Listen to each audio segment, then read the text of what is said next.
প্রায় ৫ বছর বিদেশে অবস্থান শেষে বৃহস্পতিবার দেশে ফিরেছেন নেপালের সাবেক প্রধানমন্ত্রী শেরবাহাদুর দেওবা। তিনি হংকং হয়ে কাঠমান্ডু পৌঁছান। এ খবর জানিয়েছে নেপালের সংবাদ মাধ্যম দ্য কাঠমান্ডু পোস্ট। খবরে বলা হয়, স্থানীয় সময় বৃহস্পতিবার দুপুর 12:30টার দিকে ত্রিভুবন আন্তর্জাতিক বিমানবন্দরে অবতরণ করেন দেওবা। সেখান থেকে তিনি সরাসরি মহারাজগঞ্জে ভাড়া করা বাসভবনে ফিরেন। সাবেক প্রধানমন্ত্রী শেরবাহাদুর দেওবার ব্যক্তিগত সচিব ভানু দেওবার বরাত দিয়ে খবরে বলা হয়, দেশ ছাড়ার আগে যে বাসভবনটি ভাড়া নিয়েছিলেন সেখানেই থাকবেন তিনি। গত 25 ফেব্রুয়ারি চিকিৎসার জন্য সিঙ্গাপুর যাওয়ার কথা জানিয়ে নেপাল ছাড়েন দেওবা।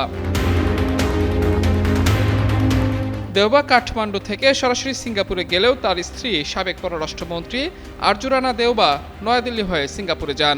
দেওবা, রানা ও তাদের ছেলে জয়বীর কখন সিঙ্গাপুর থেকে হংকংয়ের উদ্দেশ্যে রওনা হন তা এখনও স্পষ্ট নয়। পরে দেওবা হংকং থেকে নেপালে ফিরে এলেও রানা ও জয়বীরের বর্তমান অবস্থান সম্পর্কে কোনো তথ্য জানা যায়নি। নেপালের তরুণদের বিক্ষোভের মুখে গত 9 সেপ্টেম্বর প্রধানমন্ত্রী কেপি শর্মা ওলি পদত্যাগ করেন। ওই সময় দেওবা ছিলেন বিরোধী দলের নেতা। 1995 সাল থেকে 2022 সাল পর্যন্ত মোট 5 বার প্রধানমন্ত্রীর দায়িত্ব পালন করেন তিনি। তার দল নেপালি কংগ্রেস বর্তমান নেপালের সংসদে বিরোধী দলের দায়িত্ব পালন করছে। গত বছরের সেপ্টেম্বরে বিক্ষোভকারীরা ওই সময়কার বিরোধী দলের নেতা ও সাবেক প্রধানমন্ত্রী দেওবার বাসভবনেও হামলা চালায়। তার বাসভবনে বিক্ষোভকারীরা বিপুল পরিমাণ নগদ অর্থ পেয়ে পুড়িয়ে ফেলে। এক পর্যায়ে তার বিরুদ্ধে অর্থ পাচারের অভিযোগে তদন্ত শুরু হয়। এর মধ্যে গত 25 ফেব্রুয়ারি চিকিৎসার নামে সিঙ্গাপুরে যান দেওবা এবং এরপর কয়েক মাস বিদেশে অবস্থান করেন। তদন্তের অংশ হিসেবে নেপালি কর্তৃপক্ষ ইতিমধ্যে তার দেশের সম্পদ ও ব্যাংক হিসাব জব্দ করেছে।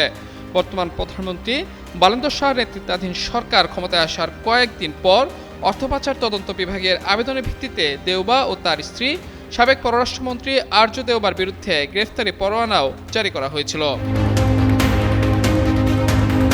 বিদেশে অবস্থানকালে দেওবার বিরুদ্ধে ইন্টারপোলের রেড নোটিশ জারির চেষ্টা করেছিল নেপাল সরকার। তবে পরে 25 মে দেশটির সুপ্রিম কোর্ট গ্রেফতারি পরোয়ানা বাতিল করে।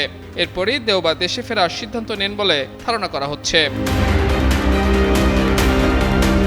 ফরাসি বার্তা সংস্থা এএফপির এক প্রতিবেদনে বলা হয়েছে, নেপালের রাজধানী কাঠমান্ডু ত্রিভুবন বিমানবন্দর মুখী সড়কে শত শত সমর্থক সারিবদ্ধভাবে দাঁড়িয়ে সাবেক প্রধানমন্ত্রী দেওবাকে স্বাগত জানিয়েছেন।